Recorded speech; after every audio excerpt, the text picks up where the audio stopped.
This week we will start writing our research paper. Before we go through the directions, however, you need to make sure that your Noodle Tools sources are in check.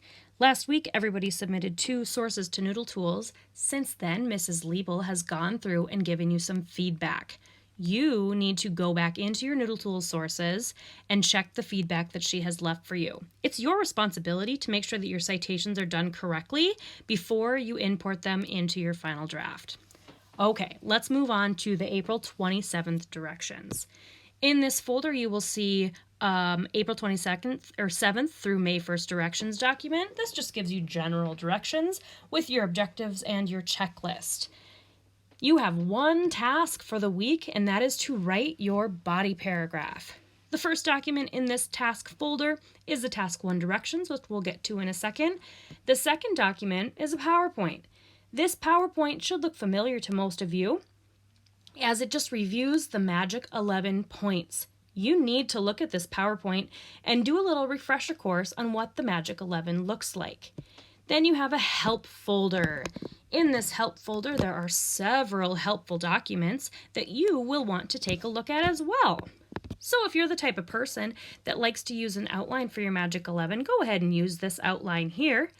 If you have a question of what your body paragraph might look like, let's take a look at that document right there. So you may notice that each of the claim, evidence, and analysis sentences are highlighted in a different color. You will be doing that as well. This will help you to make sure that you have your structure correct. It will also help your teacher because we're grading 100 of these each week, and that gets to be a lot. So help us out. Also notice, please, that this is one paragraph. Many of you tend to divide your Magic 11 into 3 paragraphs because you have 3 topics. I know it seems like a lot, but don't do that. Each body paragraph is only one paragraph, 11 sentences. Okay, going back to the help folder, the third document here is the quote sandwich, which you may remember from middle school. This will help you to introduce your quotes.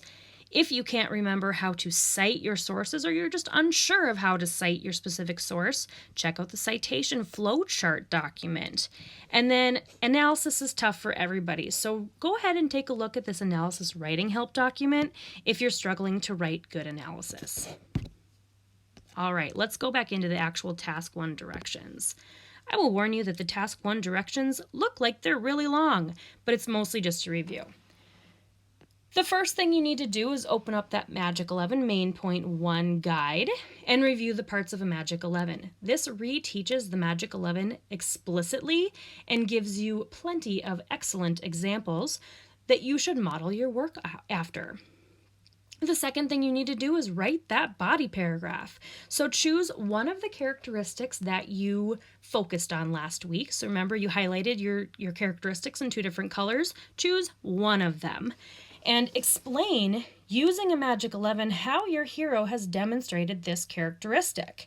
Remember that each topic sentence must introduce the characteristic of your paragraph. There are examples in the PowerPoint. Your claims must have transition words. Your evidence must be introduced.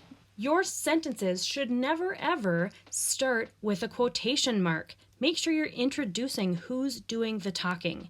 All of your pieces of evidence must also be cited correctly. So every single piece of evidence has to have a citation. There is no exception to this rule. You need to cite your sources. Again, if you can't remember how to cite or you don't know how to cite your source, check out the citation flowchart. Also, for your evidence, please put this in your own words. Unless you're citing a specific person and what that specific person said, you shouldn't have a direct quote. You can use the information from your sources, but put it in your own words so you're not just directly copying what your source says. Finally, remember that your analysis should explain why your evidence proves the claim. This should be your own thoughts and words. It should not just restate the claim, or it should not just restate your evidence. You're going to tell me why. Why do we care? Why is this important? See the analysis writing help document in the help folder for more guidance. When you're finished writing your paragraph, Please go in and highlight each part of your paragraph. Claims should be yellow, evidence should be green, and analysis should be purple.